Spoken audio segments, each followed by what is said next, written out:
Paula Palma reporting.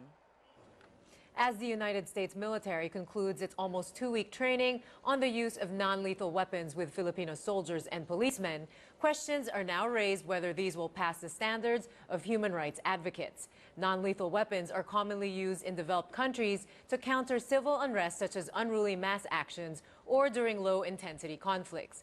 David Santos has more. This may seem to be the future crowd control for Philippine authorities. Filipino policemen and soldiers demonstrated firsthand the impact of a stun gun, most commonly known as taser, to one's body. The electroshock weapon is just one of several non-lethal ammunitions and tactics U.S. Marine experts introduced during their 10-day training at Fort Bonifacio. In a given scenario on Thursday, a crowd in a disaster zone violently demands for food and attempts to break through a line of aid workers and policemen. Authorities initially tried to maintain their formation, using pepper spray on those who forced to penetrate the police line. Eventually, the authorities are forced to resort to other means to contain the mob. At one point, the protesters are fired upon with shotguns containing rubber bullets.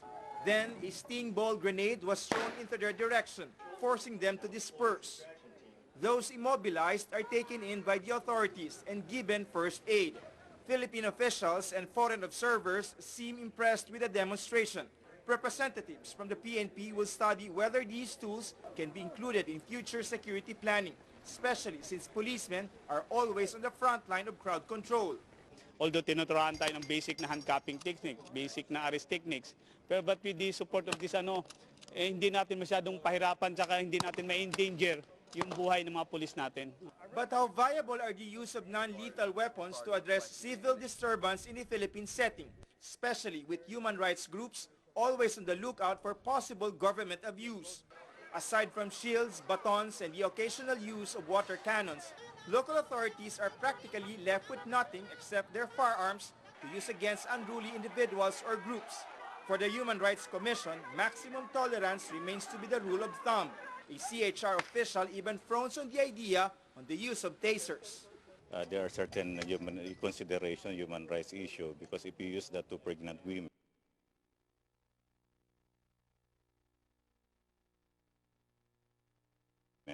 and you use that to children, it has also some damaging effect, trauma, psychological, and certain injuries to the potential target. What do you prefer? Do you prefer it to rise to a point where you have to utilize lethal force, or would you rather stop it earlier, temporary pain to control an individual with no lasting effects, and you still gain control of the situation? The CHR, however, has yet to make a formal opinion on the use of non-lethal weapons, though the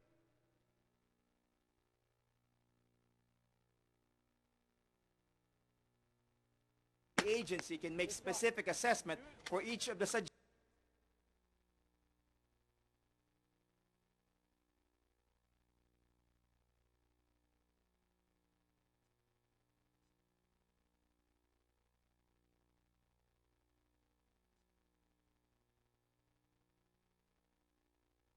Suggested ammunition.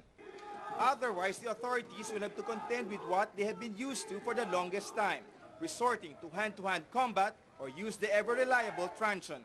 David Santos reporting. Still to come, Samsung unveils its metal